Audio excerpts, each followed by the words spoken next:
Gênesis, primeiro livro da Bíblia, capítulo 25, versículo 27. Um único versículo, Gênesis 25, 27. Amém? Todos sabem, os apóstolos estão em Israel, celebrando tabernáculos, buscando a chuva de avivamento. No dia em que eles embarcaram para lá, começou a chover em São Paulo. Foi demais isso, né? Foi demais, muito bom. E a chuva veio aí e tem nos ajudado, graças a Deus. Olha o que diz Gênesis 25, versículo 27. Cresceram os meninos, Esaú saiu perito caçador, homem do campo. Jacó, porém, homem pacato, habitava em tendas. Vou ler novamente. Cresceram os meninos, Esaú saiu perito caçador, homem do campo. Jacó, porém, homem pacato, habitava em tendas. Queridos, a palavra de Deus, ela deixa claro que Jacó um dia decidiu caminhar com Deus, decidiu viver com Deus. O termo bíblico habitava em tendas significa se sujeitava a uma cobertura espiritual, a uma cobertura divina. Então era a atitude de Jacó em viver com Deus, em caminhar com Deus, em depender de Deus. E esse relacionamento que Jacó tinha com Deus fazia dele um homem pacato. Em algumas traduções, um homem manso. Né? A maioria das traduções talvez esteja como pacato, mas em algumas traduções bíblicas falava que ele era um homem manso. Jacó, como muitos aqui já fizeram encontro e sabe disso, vivia no seu coração uma rejeição familiar. Porque Isaac, o pai de Jacó, ele preferia Esaú, que a Bíblia diz aqui onde lemos, que era um homem, era um caçador, era um homem arrojado, era um homem corajoso, era um homem do campo. E naquela época os caçadores eram muito valorizados, porque traziam o alimento, a provisão, né, para dentro da família, para o acampamento. Então Isaac tinha muito orgulho de Esaú ser esse caçador, ser esse perito caçador. E, consequentemente, ele olhava para Jacó, e Jacó ficava ali no meio das tendas, ficava ali como um homem mais manso, habitava mais num processo familiar, e aos olhos de Isaac isso não era muito bom. Ele não gostava muito disso, ele acabou deixando um pouquinho Jacó de lado, por causa disso, e começou a olhar mais só para um filho em relação a outro. E até porque esse habitar no meio das tendas, esse trabalhar dentro das tendas, era normalmente um trabalho mais de mulher do que de homem. Eram as mulheres que ficavam mais no acampamento e os homens saíam para caçar, para trabalhar, para construir, para edificar, ou até mesmo para guerrear e conquistar territórios. Então a visão, talvez, de Isaac em relação a Jacó, é igual àquela visão de alguns pais, não cristãos, graças a Deus, mas no mundo isso é muito normal, onde ele vê que o filho dele é meio caseiro, o filho dele não sai muito, o filho dele não namora muito, ele começa a desconfiar do filho. Ele começa a falar, meu filho é meio estranho, deveria estar pegando todas aí fora, deveria estar acontecendo, fazendo acontecer aí, deveria estar saindo nas baladas, tudo, e ele é meio caseiro. Os pais chegam até muitas vezes duvidar da masculinidade do filho, por causa disso. E eu creio que essa visão de Isaac gerou em cima de Jacó, porque falou assim, que Jacó fica aqui no meio das tendas? Fica. Mas Jacó, ele não estava no meio das tendas para o trabalho nas tendas, ele estava no meio das tendas porque isso representava a cobertura espiritual sobre a vida dele, e o desejo que Jacó tinha de estar perto de Deus, e consequentemente ser um homem manso. A pergunta para nós aqui nessa manhã é qual é o significado que nós temos a respeito de mansidão. O que é um homem pacato? O que é um homem manso? O que é ser manso? Né? Eu mesmo coloquei algumas questões aqui. É ser fraco? Né? O manso, ele é uma pessoa fraca? É se submeter às outras pessoas? É ser alguém que não briga nunca, que nunca discute? Qual é a ideia que a gente tem de mansidão? Porque às vezes a gente acha que porque a pessoa é mansa, ela tem, vamos dizer assim, uma postura não proativa, ela não é conquistadora, ela não rompe limites porque ela é mansa, né? Muitas vezes a gente acha que aqueles que falam baixinho são mansos. Olha como ele é manso, ele fala baixo. Ele não muda o tom de voz. Não deixa, às vezes, você manter o seu tom de voz, não deixa de ser um domínio próprio.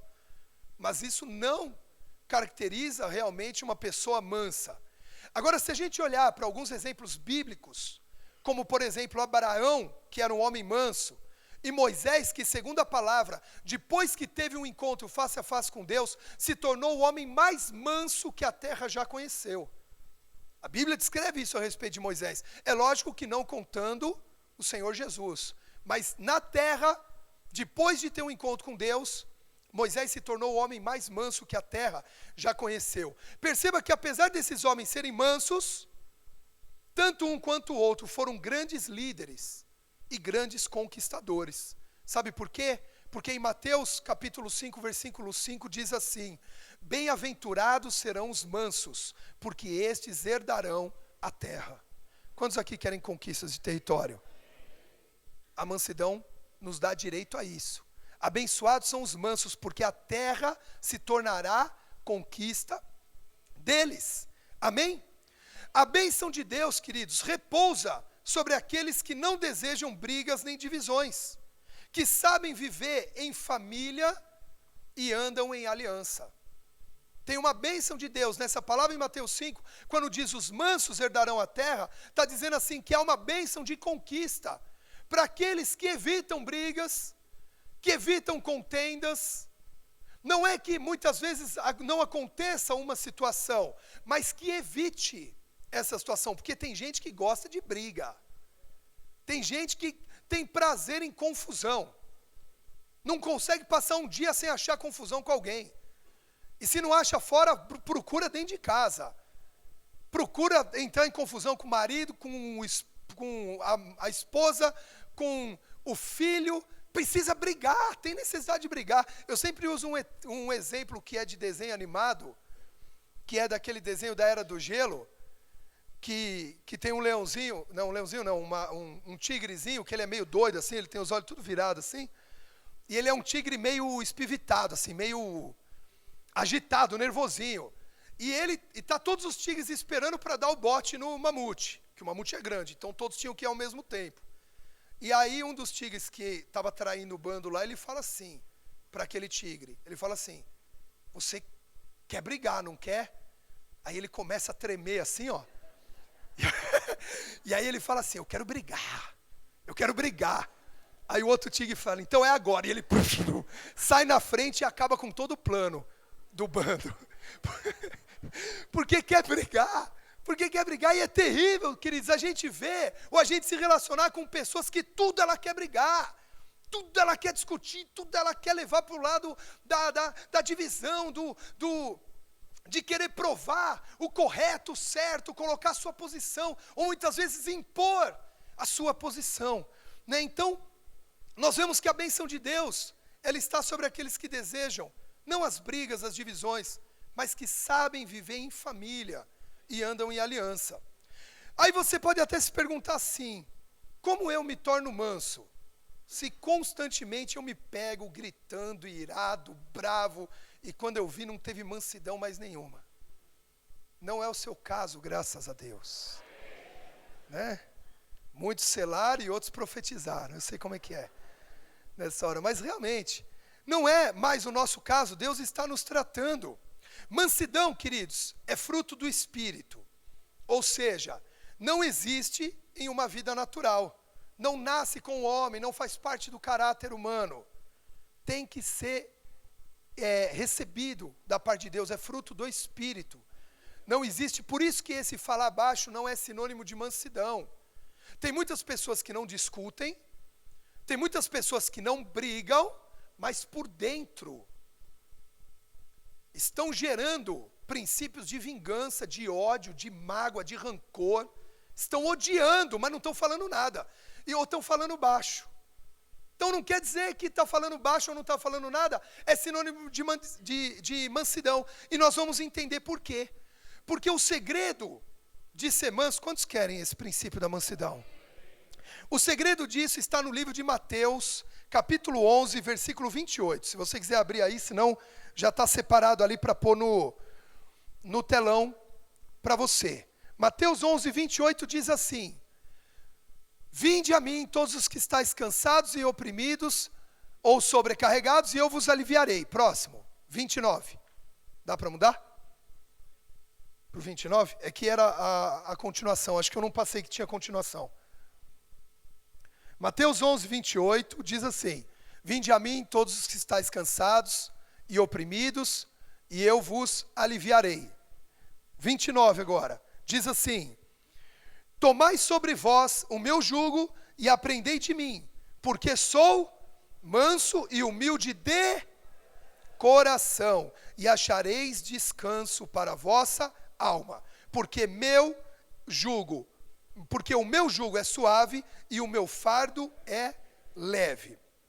Veja só, quando nós nascemos de novo em Cristo Jesus, nós deveríamos instantaneamente nos tornar mansos, porque é fruto do Espírito, mas a gente sabe que isso não acontece.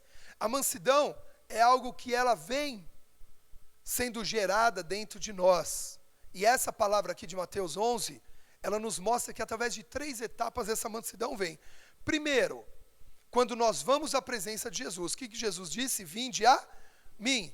Isso quer dizer recorrer a Ele, não enfrentar sozinho os desafios e os problemas que podem causar um cansaço e uma sobrecarga.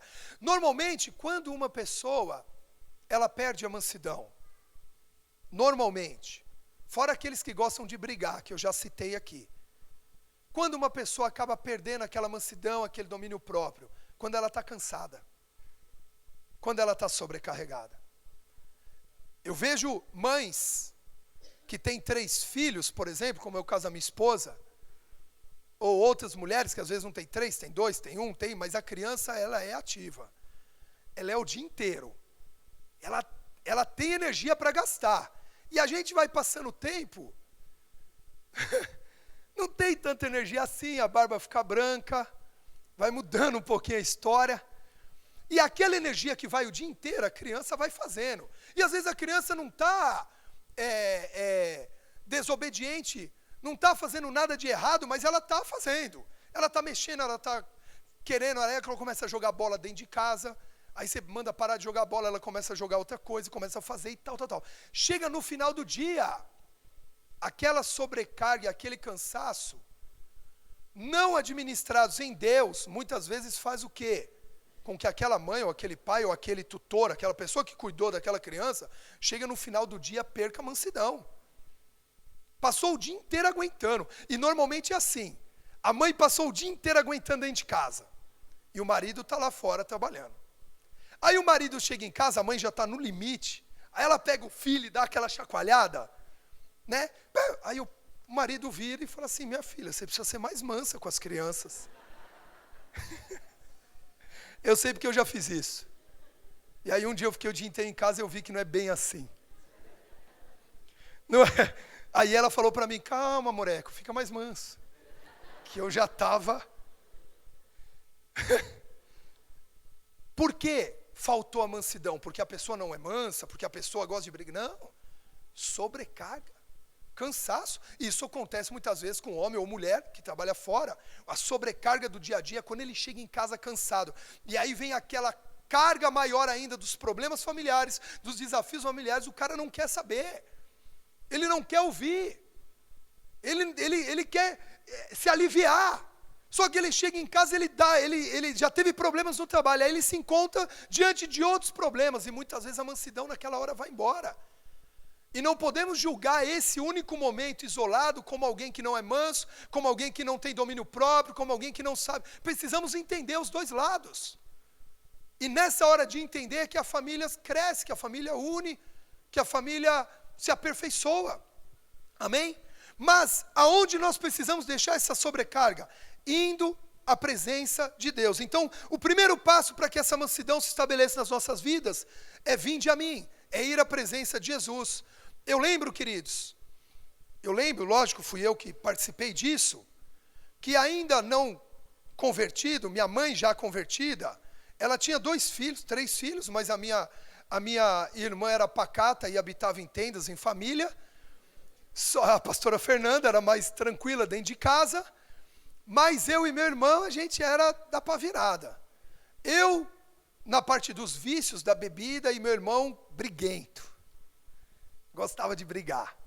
Chegou várias vezes, o pastor Denis chegou várias vezes, tudo roxo em casa. Brigava contra uma gangue inteira, só ele. Ligavam lá em casa, minha mãe está ali, ó, rindo e lembrando. Ligavam lá em casa, corre aqui, porque teu irmão está brigando com uns 3, 4 aqui. Aí eu pegava o carro, corria lá, botava ele para dentro do carro e falava, vamos embora, pelo amor de Deus. Eu não era um cara tão calmo assim, nunca fui, mas sabia que 3 ou 4 era mais do que 2. Era uma matemática. Agora quem gosta de brigar não vê isso, ele quer brigar. Pode ser um mamute, pode ser uma formiga, ele quer brigar. Uma vez, queridos, eu vou contar essa. Uma vez, a gente ainda não era convertido, só minha mãe. Nós tínhamos acabado de mudar, de voltar aqui para São Paulo. E a gente veio morar aqui na esquina, aqui, da Monte Alverne com a Rua da Imprensa. E a igreja era ali na escola de líderes. E minha mãe começou a frequentar a igreja. E aqui onde é Hyundai, era uma empresa de chapas metálicas, era uma metalúrgica de aço, e vinham caminhões enormes, que chegavam aqui às 3 horas da manhã e ficavam os caminhões ligados na nossa janela, a madrugada inteira, porque o cara não podia desligar o caminhão. A gente, das 3 às 6 da manhã, quando a gente acordava mesmo, você dormia com aquele barulho na cabeça.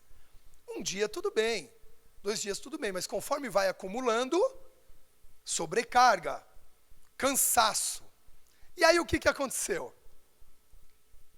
Eu estava desempregado, endividado, sobrecarga de problemas. Meu irmão desempregado, endividado, sobrecarga de problemas. Aí um dia, na hora do almoço, a gente almoçando na sala, que dava de janela para a rua, alguns caminhoneiros resolveram fazer uma reuniãozinha na nossa janela. E conversar alto. Até aí conversar tudo bem, mas eles começaram a falar vários palavrões. Vários. Eu era do mundo ainda, não tinha problema com palavrão. Mas minha mãe estava na sala, minha irmã estava na sala, e aquilo me incomodou. Aí eu fui até a janela, mansamente, e disse assim, senhores, caros colegas, vocês, por obséquio, poderiam, por favor, abaixar o tom sonoro das suas vozes? Ou mudar a linguagem de baixo calão, inoportuna, para uma família? Eu falei assim.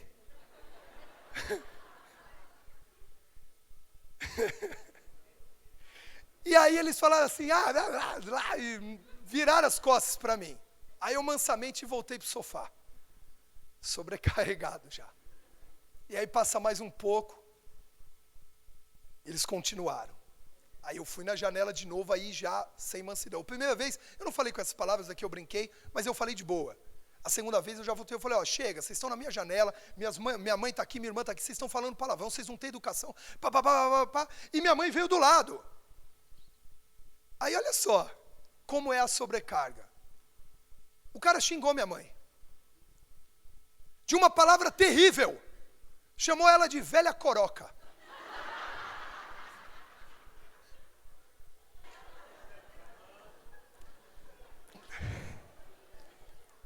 Se alguém chamar você hoje de velho coroca ou velha coroca, você vai dar risada, não vai? É engraçado, mas não quando você está sobrecarregado. Eu falei, é? Então eu vou aí fora. Abri uma porta, quando eu fui abrir a segunda, o Denis passou.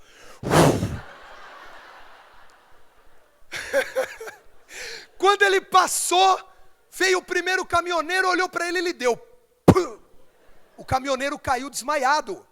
Meu irmão gostava de brigar. Hoje ele é um manso. Lamanás. Mas caiu, o cara caiu desmaiado. Só que tinham mais 10 caminhoneiros. Aí eu puxei meu irmão para trás e falei assim, agora somos 2. Aí o caminhoneiro que tinha caído ficou. O outro veio para cima de mim, eu de óculos, ele falou assim: tira o seu óculos para eu brigar com você.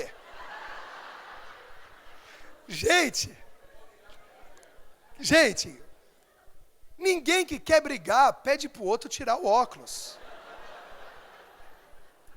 Aí eu entendi que não ia ter briga nenhuma. Aí eu cresci.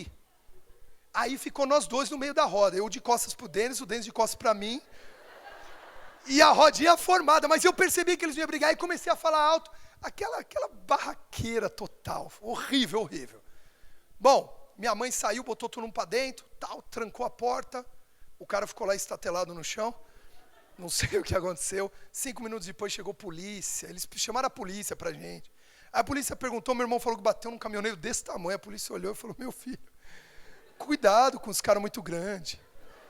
Né, tal. No final não deu nada. Né? Mas meu irmão era assim. E eu bebia. Então todas as vezes que a gente saía à noite, a minha mãe não conseguia dormir. Por quê? Um bebia, não sabia se ia ter um coma alcoólico, sofreu um acidente. O outro brigava, não sabia se ia chegar arrebentado ou morto em casa. E aquilo, quando a gente entrava em casa, ela se aliviava. Mas na noite seguinte, era a mesma coisa. Era uma sobrecarga. E o que a gente viu? Que o dia que ela conheceu Jesus, ela aliviou.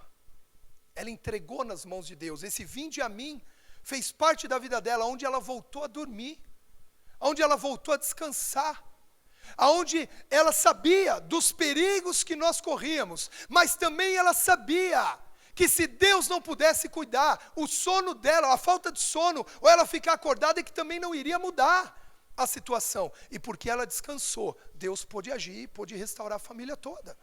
Amém? Então esse vinde a mim, queridos, é a gente crer, confiar que Deus, Ele toma, porque o primeiro passo é vinde a mim, o segundo é tomai sobre vós o meu jugo. Qual é o jugo de Deus? Ele é leve e suave.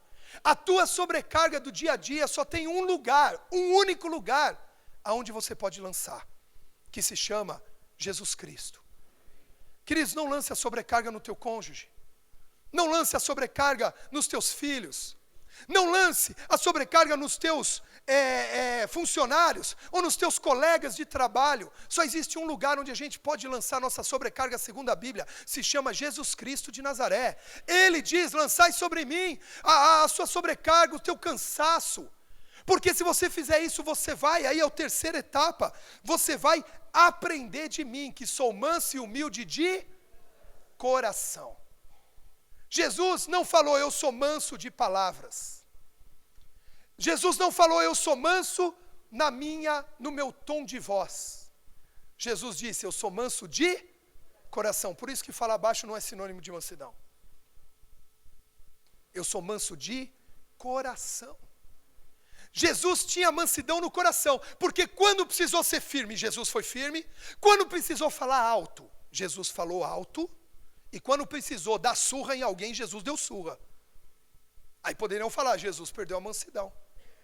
Sim ou não? Fez um chicote lá e saiu batendo em todos os vendilhões do templo, como diz a palavra. Mas o que a gente vê? Que Jesus tinha perdido a mansidão? Não. Porque a mansidão é algo que começa onde? No coração. Um pai que tem que corrigir o seu filho com mais severidade, não quer dizer que ele perdeu a mansidão. Mas um pai que não lança sobrecarga em Deus e espanca o filho, ele perdeu a mansidão. Então nós vamos aprender com Jesus hoje a sermos mansos de coração. A mansidão vai começar aqui dentro, vai trabalhar dentro de nós, a partir do momento que a gente pega toda a sobrecarga e lança sobre Jesus. Seja sincero com você mesmo, não é para mim, com você mesmo. Quem aqui tem se sentido ultimamente sobrecarregado? Levanta a mão. Cansado e sobrecarregado, seja sincero. Talvez não tem problema, graças a Deus. Mas se você desse uma olhada para trás aqui, ou um 360 graus, você vai ver que é 90%. 90%. O mundo lá fora é um mundo que nos sobrecarrega. Os desafios nos sobrecarregam. As lutas diárias nos cansam. Por isso Deus veio hoje aqui para falar conosco. Vamos lançar sobre Jesus toda a sobrecarga. Cristo diz que Ele é manso e humilde de coração. Por isso, vemos em todo o Evangelho que Ele se expressou, colocou suas opiniões, foi duro com o pecado, como eu falei aqui, até expulsou os vendilhões com o chicote. Ser manso de coração é saber confiar em Deus, não deixar que as circunstâncias oprimam a sua mente. A opressão vem vindo, vai gerando um cansaço, vai gerando uma sobrecarga, queridos, e pode ser a pessoa que for, se ela não souber confiar em Deus e lançar sobre Deus, uma hora ela estoura. Tem limite. Tem limite. Nós conhecemos um homem aqui na igreja El Shaddai chamado Fábio Abud, um apóstolo, que a gente sabe que ele é um exemplo de mansidão. E eu sei, e você sabe, que o que gera mansidão na vida dele é a busca que ele tem em entregar todas as coisas nas mãos de Deus. Nós, os 12 que trabalhamos junto com ele na liderança, vendo todos os desafios que existem numa igreja como essa, do tamanho dessa, em construções como a gente está fazendo, em cobertura de pastores de aliança, como o apóstolo hoje, ele tem sob o comando dele, nós vemos que o que dá a ele a mansidão diante dos desafios, o que dá a ele a postura de não se exasperar, de não se deixar levar com atitudes iracundas, é o quanto ele busca em Deus, o quanto ele confia em Deus. E hoje Deus vai aumentar a nossa confiança nele. Hoje Deus está trabalhando dentro de nós, é dentro de você que Deus escolheu trabalhar aqui nessa manhã. Por quê? Porque a sobrecarga ela existe, mas nós temos uma válvula de escape.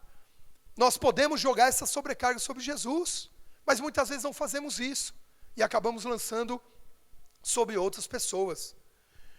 Você pode perguntar para as pessoas quem foi o maior líder que já existiu, e a maioria vai dizer que foi Jesus. Mas quais eram as suas principais características de liderança? Ministrei na escola de líderes outro dia para a turma do pastor Sérgio.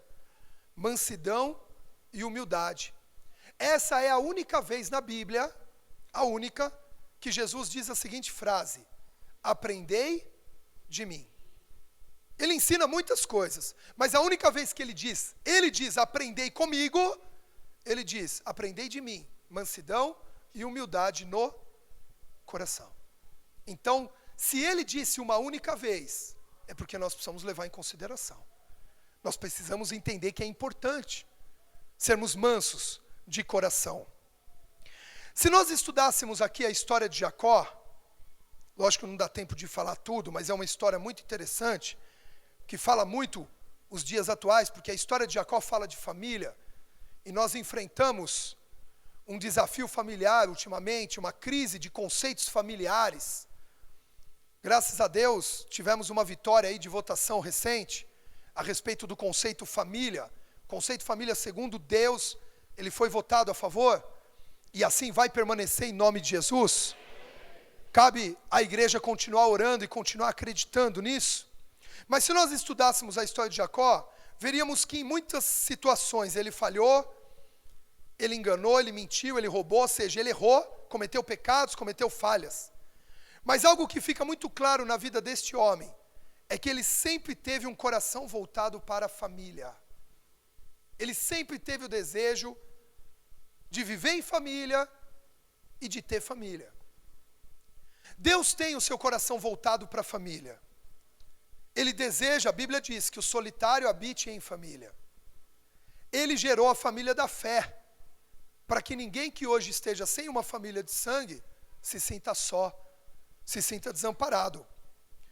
Jacó, queridos, ele desejava tanto ter uma família, que ele trabalhou 14 anos por uma esposa, por uma mulher que ele amava, para ter a família com a mulher que ele amava. 14 anos por isso. Ele tinha visto, queridos, o relacionamento dos seus pais, que na Bíblia é uma das histórias mais românticas. O romantismo, um dos romantismos mais perfeitos que existe. Tanto que até a rede que trata sobre família, sobre casamento, né, sobre solteiros e casamento, tem o nome desse casal, que é Rede Isaac e Rebeca. Você vê que o símbolo é um coração, né? É o amor, é o romantismo. Né? É a história de amor mais fascinante que já existia de Isaac e Rebeca, a forma como aconteceu. Agora, quantos de nós sonhamos em viver ainda uma história de amor? Será que isso é possível? Ainda hoje em dia? Eu me alegrei no último louvor. Porque vem confirmações, né, pastor? Né? Romance contigo. Falou de romance. E Deus está falando de romance. Porque o romantismo, queridos, é um princípio de Deus para a família, para o relacionamento. Mas será que isso ainda existe ou é apenas as fábulas que têm esse direito, apenas as histórias? Eu creio que Deus se agrada em que o casal viva o romantismo. Agora, romantismo não é sinônimo, porque as pessoas se enganam muito por não conhecerem a essência do conceito das palavras. Romantismo não é sinônimo de presente. Tem muito marido que dá presente e não é romântico. Tem muita esposa que presenteia e não é romântico. Romantismo não é sinônimo de presente. Mas não deixe de dar presente para sua esposa e para o seu marido. Amém? Para não se enganar na palavra, né? Porque acha, então não preciso mais dar presente. Estou liberado, o pastor falou, está gravado. Não, mas não é sinônimo só disso. Não é sinônimo só de sexo. O casal praticou sexo, olha como o marido é romântico. Ele foi lá e praticou sexo com a esposa. Não é só sinônimo disso. Mas marido e mulheres, não deixem de praticar sexo. Não vou ouvir amém? Pô, aqui, agora me deu medo. Agora eu fiquei preocupado. Não deixe de praticar sexo. Fala amém, pelo menos pela fé. Seu marido está meio mole ultimamente aí, está meio sobrecarregado e cansado. Até porque eu vou falar uma coisa agora. Sobrecarga e cansaço também não deve ser descarregado no ato sexual. Isso é sério. Tem maridos que pegam a esposa para descarregar a sobrecarga do dia. Cometem quase um estupro. Por quê? Porque de alguma forma a sobrecarga tem que sair. Mas não deixe de fazer sexo com a sua esposa.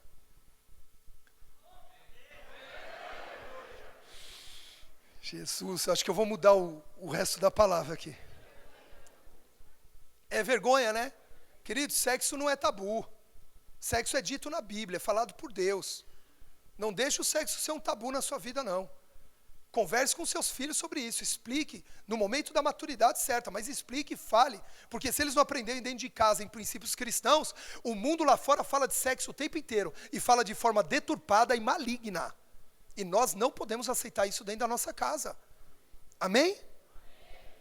Eu li um negócio no Facebook, na internet, ou recebi no WhatsApp, não lembro agora, de um padre que ele pegou, no meio da missa, colocou um vídeo, não sei quem leu isso, e colocou o vídeo da Globeleza. Quem viu esse texto?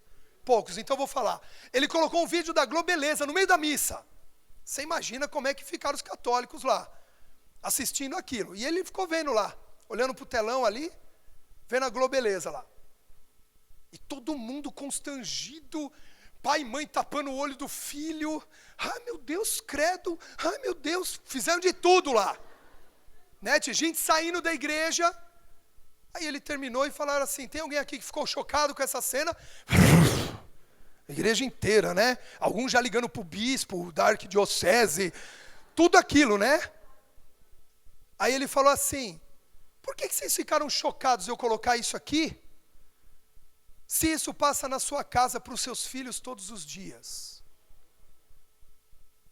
Sabe o que é isso, queridos? Uma hipocrisia puritana. Que se a gente não tomar cuidado, a gente também vive isso. Na nossa casa vale tudo, na nossa televisão pode tudo, mas quando chega aqui na igreja é todo mundo santinho. Se o pastor falar de sexo aqui, não rola nem um amém. A gente precisa tomar cuidado. Eu nem ia por esse lado, mas já que Deus está falando, não quero o espírito do Cláudio Duarte aqui não. Deixa ele que ele já manda muito bem nessa matéria aí. Mas é verdade. São coisas verdadeiras. Chega desse tabu enganoso. Nós precisamos saber a realidade que o mundo vive e a realidade da palavra de Deus em todos os assuntos, em todos os aspectos. Porque isso é o que vai fazer diferença na nossa vida. O que a Bíblia fala a respeito de casamento, o que fala a respeito de sexo, o que fala a respeito de família, o que fala a respeito de dinheiro, como já foi ministrado agora, todos os assuntos são importantes e a Bíblia fala sobre todos eles. Por isso que Deus te dê graça para você ler a Bíblia cada dia mais, recebe entendimento, revelação, sabedoria, para que a verdade faça diferença e te liberte em todos os aspectos. E se você recebe isso, dê um forte aplauso ao Senhor Jesus. Eu fui dar água, a pastora mandou eu ajeitar a gravata aqui de novo. Fala assim, ajeita a gravata porque essa barba não está com nada. Ela falou ali para mim agora. É que ela não gosta de barba, é só pela festa. Né? Então vamos lá, vamos continuar aqui que eu vou conseguir voltar. Jacó desejava ter família, trabalhou. Estamos falando de romantismo. Abra aí a Bíblia em Eclesiastes capítulo 4, versículos de 9 a 12. Porque eu estava falando que romantismo não é dar presente nem só fazer sexo. Romantismo, queridos, na Bíblia é sinal de aliança. Romantismo na Bíblia é sinônimo de cumplicidade e unidade. Eclesiastes capítulo 4, Eclesiastes vem depois de Provérbios, capítulo 4, versículos de 9 a 12, diz assim: melhor é serem dois do que um, amém? Porque tem melhor paga do seu trabalho. Porque se caírem, um levanta o companheiro. Ai, porém, do que estiver só, pois caindo não haverá quem o levante. Também se dois dormirem juntos, eles se aquentarão. Mas um só, como se aquentará? Se alguém quiser prevalecer contra um, os dois lhe resistirão. O cordão de 3 dobras não se rebenta com facilidade. Queridos, o rei Salomão aqui numa unção de sabedoria, ele fala sobre romantismo nessa palavra. Ele fala sobre a verdadeira essência do romantismo, que não é o romance de novela, de conto, de literatura, mas ele fala sobre dois viverem juntos, em unidade, para vencer em todas as áreas e todos os aspectos. Aqui diz que é melhor serem dois do que um. Por quê? Primeiro, terão o melhor pagamento. Se dois ganham um salário, isso é mais do que um salário só, correto? Mas quando fala melhor pagamento, não está falando só a respeito do salário, do pagamento financeiro em si, mas está falando de trabalharem juntos pelo mesmo projeto, pelo mesmo objetivo. E é isso que nós precisamos aprender em casal, em família, a trabalharmos pelo mesmo objetivo. O resultado será melhor. O pagamento que representa o resultado será melhor quando são dois. Quando são dois em unidade. Quando são dois num romantismo. Que quer dizer o quê? Cumplicidade, ajuda, aliança, fé unida no mesmo propósito.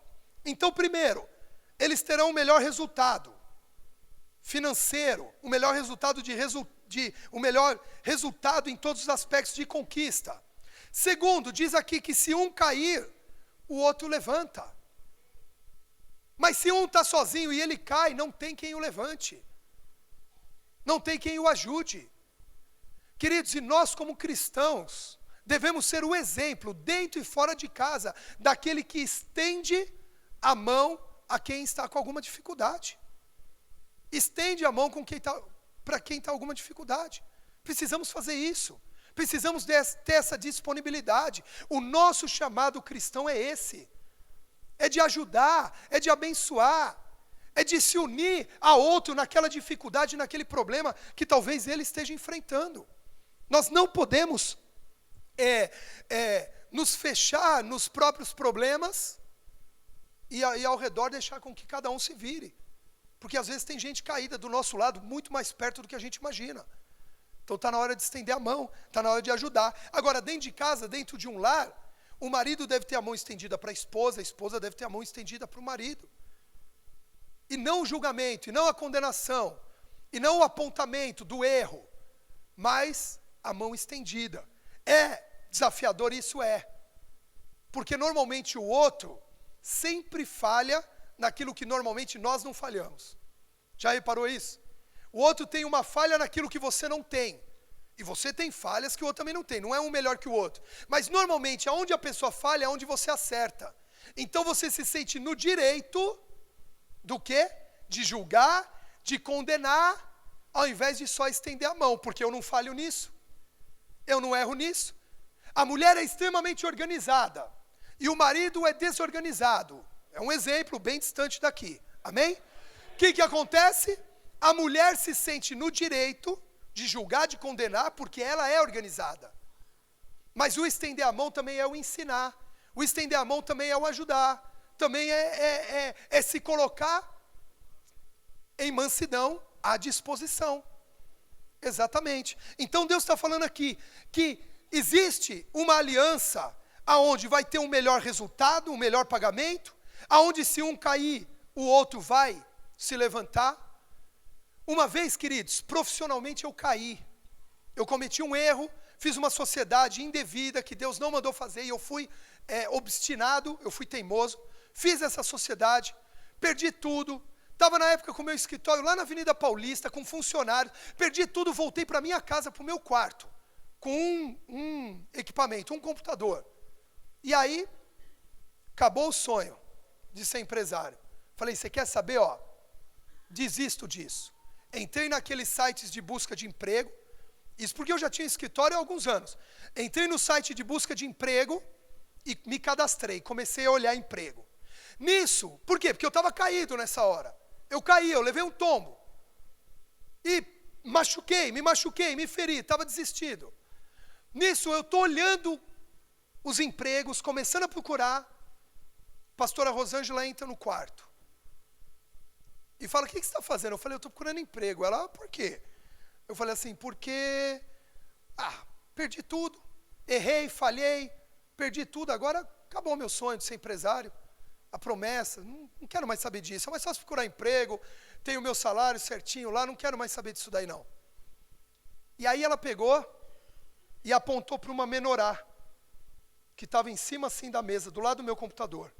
E essa menorá, no segundo ano que eu tinha minha empresa, o apóstolo foi para Israel, e Deus tocou o coração dele de trazer essa menorá para que eu levasse para o meu escritório, porque ali seria a aliança de Deus com a minha vida profissional.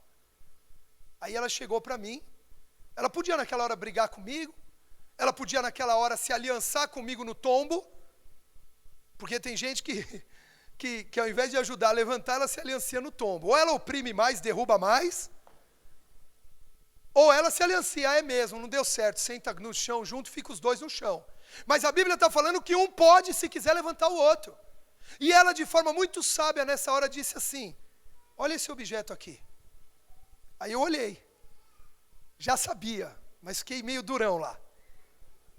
Bonito. Menorá, eu sei o que é, sei o que representa cada um dos Espíritos do Senhor, conhecimento, temor, santo. Ela falou, então, de onde veio? Veio de Jerusalém. Quem te trouxe? O apóstolo Fábio. Sei tudo de cor. E o que representa? Representa aliança com Deus naquele escritório. Deus sabe que você errou, mas Ele não quebrou sua aliança. Foram essas palavras da minha esposa. Nessa hora eu fechei a Cato lá, o empregos.com, e voltei, e meu escritório se levantou de novo. Você pode dar um forte aplauso ao Senhor Jesus por isso?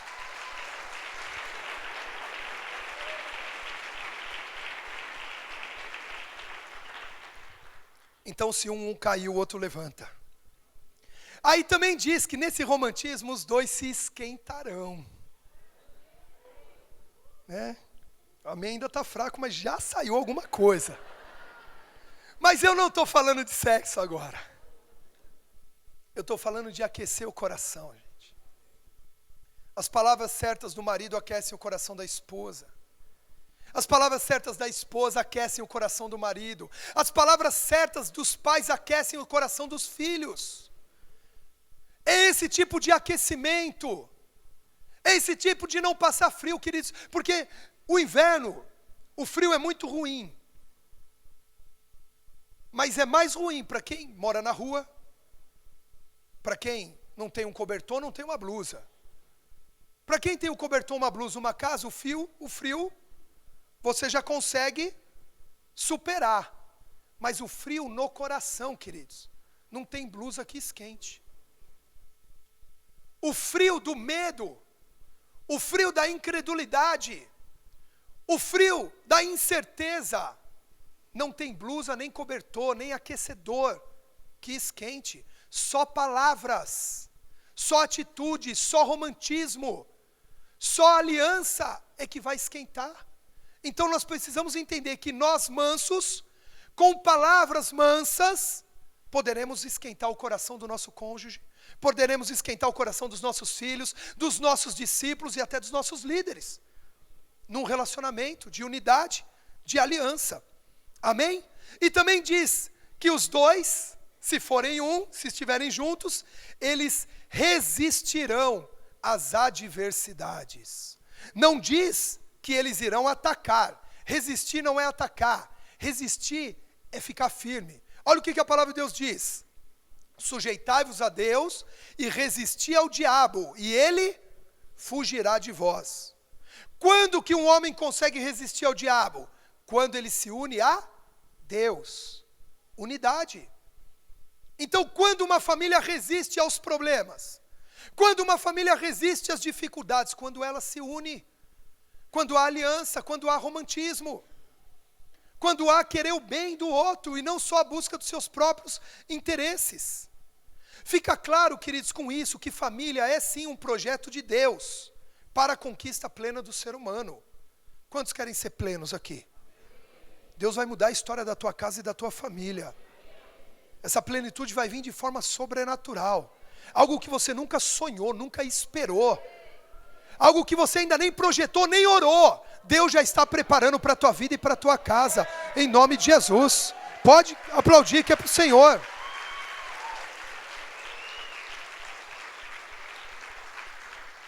Amém? E nós estamos entrando, e aí com tudo isso de família e de mansidão, porque eu creio que a mansidão é um dos princípios mais necessários para a gente viver em família. Com tudo isso em família, Deus me levou a essa festa que nós vamos celebrar no dia 18, e que os apóstolos com outras pessoas, com uma caravana do Brasil e das nações da terra, eles estão celebrando, que é Sucote. Sucote, que é a festa de tabernáculos. Sucote diz respeito a você entrar com a sua família dentro de uma proteção divina. Sucote é a tenda que recebe a família. Sucote é o tempo em que as famílias, elas se reúnem dentro de um único lugar, e ali elas celebram unidade, elas celebram romantismo. Querido, sua família vai viver um romantismo, vai viver um romance dentro de casa. Como um todo, todos os relacionamentos vão ser assim. Jacó, para formar sua família, prestem bem atenção nisso.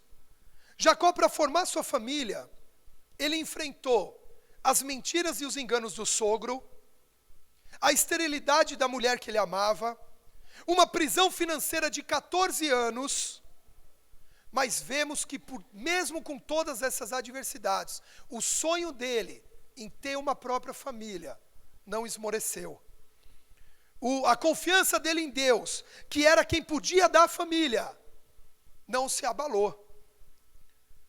Nosso desejo de viver a promessa da família não pode ser menor do que as dificuldades que um lar vive. Queridos, a promessa de Deus é maior. Se você ainda não vive essa essência de família que está sendo pregada aqui, eu quero te dizer que você deve continuar crendo e confiando, porque isso é promessa de Deus. Isso é vontade de Deus para a sua vida. A escassez financeira é uma das situações mais comuns que interferem diretamente nos relacionamentos dentro de um lar. Sabe por quê? Por causa de uma palavrinha única, chamada cobrança. O mundo material que vivemos cobra-nos um resultado também material, isso é um fato. Se a gente vivesse só no mundo espiritual, o resultado que cobrariam de nós seria um resultado espiritual. Mas nós somos seres espirituais que vivem num mundo material, então não se iluda. Há cobranças materiais. Mas essa cobrança não pode existir dentro de uma família. Esposas cobram o marido da provisão. Maridos cobram as esposas essa ajuda. O errado, queridos, é a cobrança entrar no lugar da unidade, da aliança. Filhos cobram os pais o consumismo que lhes é vendido pela mídia. É impressionante. O consumismo que é vendido hoje, pela velocidade que a mídia, com a internet, com redes sociais, com a televisão, a velocidade com que as coisas acontecem, gera dentro do filho, não de forma consciente, às vezes a criança não de forma consciente, mas ela começa a cobrar dos pais aquilo que ela ainda não tem, aquilo que ela ainda não ganhou, aquilo que apareceu que é mais legal do que o que ela já tem, que é mais novo do que o que ela já tem, e isso gera o quê? Sobrecarga sobre os pais que muitas vezes não têm condições. É brinquedo, é tênis, é roupa, é acessório, é viagem, é computador, é tablet, é celular, é passeio, é doce, é lanche. Isso sem falar nas datas de Natal, Dia das Crianças e Páscoa. Pouca coisa, né? Eu tenho 3 filhos em casa que são criados dentro da igreja. Perdeu o fôlego, né? Eu tenho 3 filhos em casa que são criados dentro da igreja. Mas você acha que não tem esse consumismo cercando eles? Do mesmo jeito. Do mesmo jeito. Pai, você precisa ver a chuteira do meu amigo na escola. Indiretamente, o que é isso? Pai, eu quero uma chuteira igual. É a tradução. É a tradução. Pai, a minha chuteira não é tão legal quanto a dele. A dele é a do Messi. A minha é do Marcelinho Paraíba.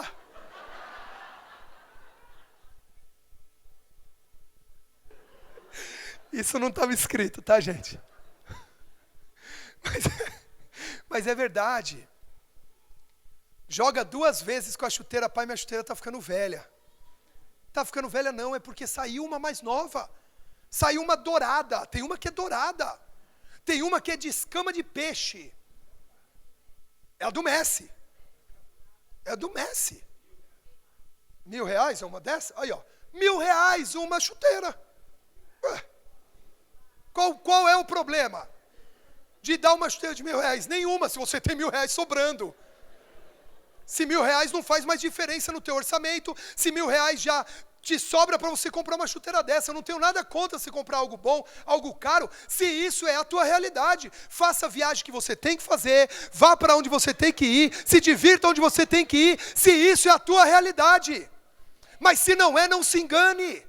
Não se deixe levar. Como sacerdote, vou falar com os homens aqui agora. Tem algum homem aqui? Graças a Deus.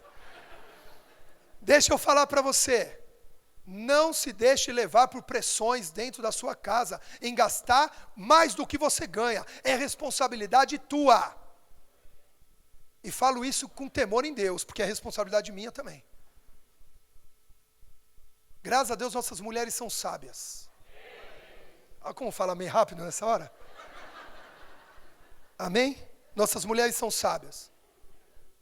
Mas às vezes vem uma pressãozinha dos filhos. Às vezes vem uma pressãozinha do casamento, vestido novo, que eu não vou falar de quem vem nessa hora. Essa pressão. Vem algumas pressões. Se puder, faça. Faça com gosto, invista mesmo. Mas se não puder, queridos, não engane a você e a tua família. Amém? Creio que Deus está nos ensinando coisas importantes aqui nessa manhã. É necessário. Filhos cobram. As necessidades, olha o que Deus colocou aqui para mim. As necessidades básicas de alimentação, vestuário e educação não têm mais tanto valor se não for acompanhado com o que eu acabei de falar. Teu filho não se importa muito com o colégio que você paga para ele, mas mais com o celular que você dá. Isso é realidade. Isso é a realidade que vive lá fora. A comida que você põe na mesa não é tão importante quanto o tipo de chuteira que ele veste. Eu estou dando exemplos masculinos porque é a minha realidade lá em casa. Mas tem os exemplos femininos que, ao meu ponto de vista, são piores. Mais caros e mais delicados. É verdade, mulherada. Meninada de 5 anos de idade indo no cabeleireiro e gastando o que gasta a mãe. Por quê? Porque é mídia. É mídia, é propaganda. Oprimindo, gerando. Tem para gastar, gaste. Não tem, não se engane. Olha para a pessoa que está do seu lado, bem nos olhos dela. Talvez seja seu marido. Diga assim para o seu marido: tem para gastar, gaste.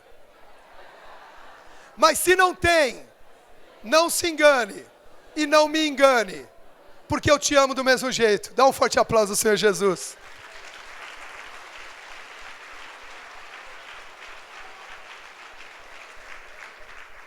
Nós estamos entrando em Sucote, tempo de ajustar a nossa casa, tempo de ajustar a nossa família, nossos relacionamentos. Quantos creem nisso? Amém? Por isso é necessário relembrar, mais uma vez, que o desejo de vivermos em família não seja menor do que as adversidades.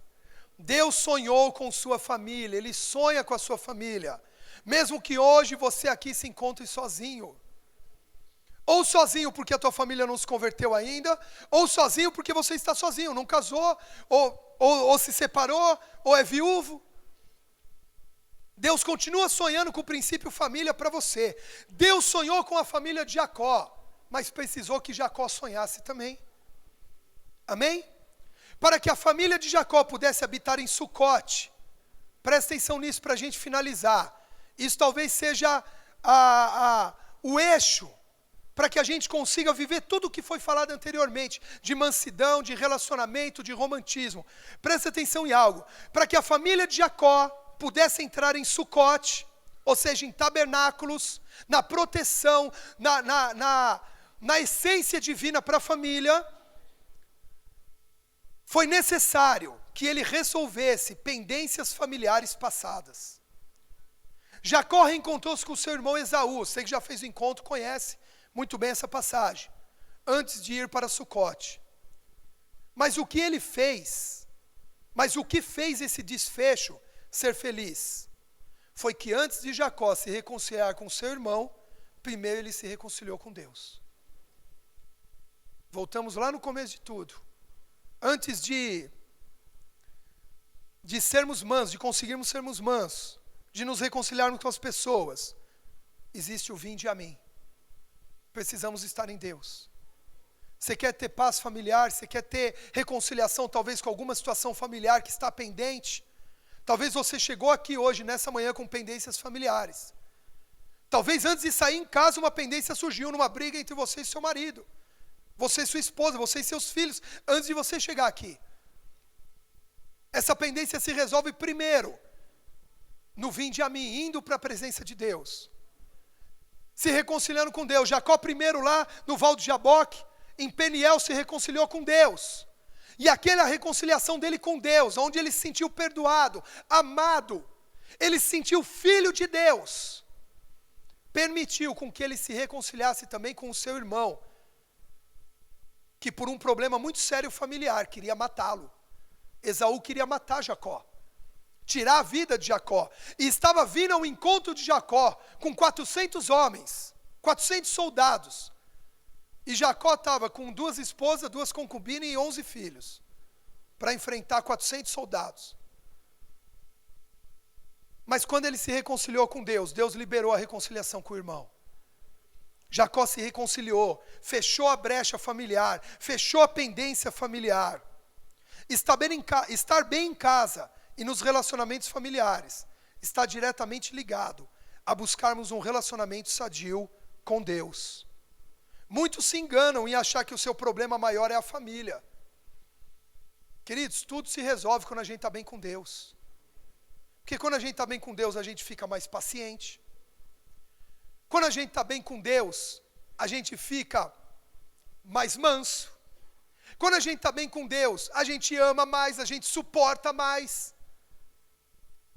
Então acaba o quê? Consequentemente, as coisas familiares se resolvendo, os desafios financeiros e profissionais se resolvendo, quando primeiro nós estamos bem com Deus.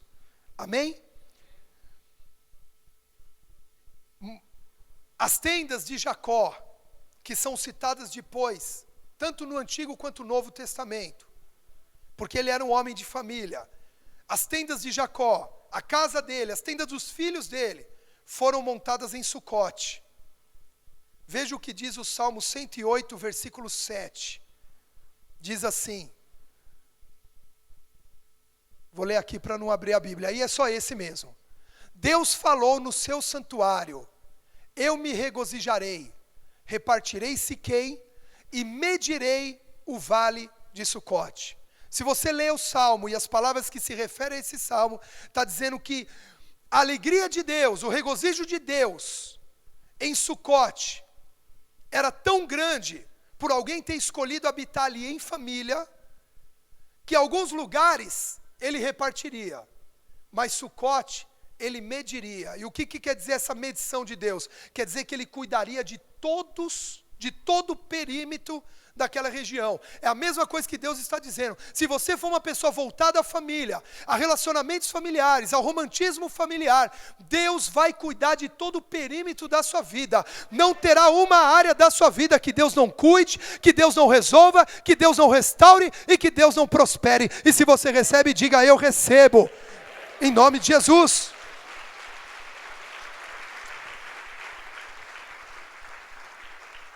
Decida a partir de hoje nunca mais andar sozinho. Jacó desejava família, comunhão. Algumas atitudes suas até afastaram durante um tempo ele de quem ele amava, como o caso do irmão. Mas isso foi resultado dele colocar uma aspiração pessoal acima dos relacionamentos. Todo mundo que coloca uma aspiração pessoal acima dos relacionamentos acaba sozinho, acaba solitário. Jacó durante muito tempo teve que andar solitário, porque ele quis algo que não era dele. Ele desejou algo em relação ao irmão. Ele roubou o irmão. Queridos, aspirações pessoais devem existir, mas não podem ser maiores do que aspirações conjuntas, do que unidade, do que romantismo. Amém? O resultado foi que Jacó se tornou Israel, um povo que até hoje só sobrevive porque preserva o princípio família. A tua sobrevivência nesse mundo aí fora está totalmente ligado a você viver o princípio de família. Tanto a família na sua casa, quanto essa família aqui, que é a família na fé. E eu queria que nós orássemos por isso agora. Queria que você ficasse de pé onde você está. Porque talvez você entrou aqui com pendências familiares. Ou talvez você chegou aqui debaixo de uma sobrecarga. Debaixo de um cansaço. Jesus está dizendo aqui para você nessa manhã: vinde a mim. Vinde a mim. Lança sobre mim essa carga, essa sobrecarga. Feche os seus olhos agora. Entre você e Deus, é o Espírito Santo ministrando o teu coração. Queridos, não saia desse lugar da mesma forma. Deseje sair desse lugar diferente, transformado, restaurado na sua fé. Porque talvez hoje, aos seus olhos, família não tem mais jeito. Talvez é tanto tempo que você tem andado sozinho, solitário, que você não acredita mais que possa andar com alguém. Ou as suas tentativas anteriores foram tão frustrantes que você desistiu. Como eu também estava desistido da minha empresa. Mas hoje Deus vem aqui te lembrar de promessas que um dia Ele já te fez. Ele diz: olhe para mim. Ele diz: vem para a minha presença. Deixa eu curar o que precisa ser curado. Deixa eu restaurar o que precisa ser restaurado. Deixa eu tirar de sobre você toda a sobrecarga, todo o cansaço, toda a angústia. Queridos, aqui é uma manhã de cura, sim. Essa manhã é uma manhã de cura para os nossos corações. Essa manhã é uma manhã de mudança de entendimento. Mas isso não depende de Deus. Deus sonhou com a família de Jacó, e Jacó sonhou com isso também. E hoje Deus quer restaurar sonhos familiares. Talvez você perdeu o sonho de ver sua família convertida, porque o tempo já passou.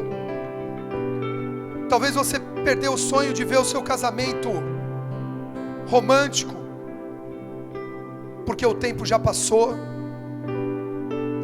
Talvez você perdeu o sonho de ter filhos, porque está demorando demais. Talvez você perdeu o sonho de suprir, de prover a tua casa, porque já está há tanto tempo desempregado, ou com a conta no vermelho. Jacó passou por tudo isso e muito mais, mas esses problemas não foram maiores do que o sonho que ele tinha de viver, de habitar e de ter uma família.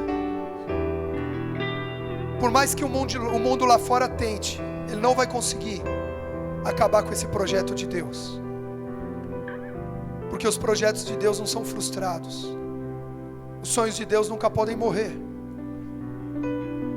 Por isso eu queria que você fizesse a sua oração agora, segundo o que você vive hoje, no conceito família. Se perdeu o sonho, ore a Deus agora, pedindo para que Ele restaure. Se vive brigando, com divisões, com facções, ore pela paz na sua casa agora. Se os seus familiares estão distantes, estão longe, você não tem mais comunhão com eles, ore pelo retorno, pela reconciliação. Abra sua boca agora, profetize. Se você está solteiro, está sozinho e deseja ter uma família, profetize isso também nessa manhã, em nome de Jesus. Às vezes é muito cômodo o pastor orar por nós, mas Deus quer ouvir a tua voz aqui nessa manhã, em nome de Jesus.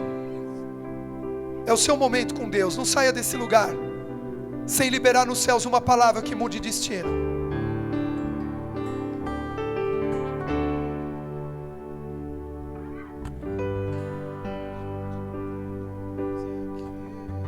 Como Zaqueu, eu quero subir o mais alto que eu puder, só pra te ver, olhar para ti e chamar sua atenção para mim. Eu preciso de ti, Senhor. Eu preciso de ti, ó Pai. Sou pequeno demais, me dá a tua paz, largo tudo pra te seguir.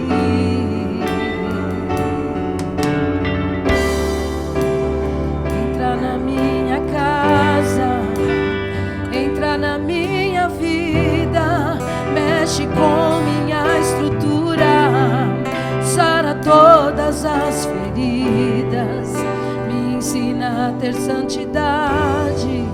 Quero amar somente a ti, porque o Senhor é o meu bem maior.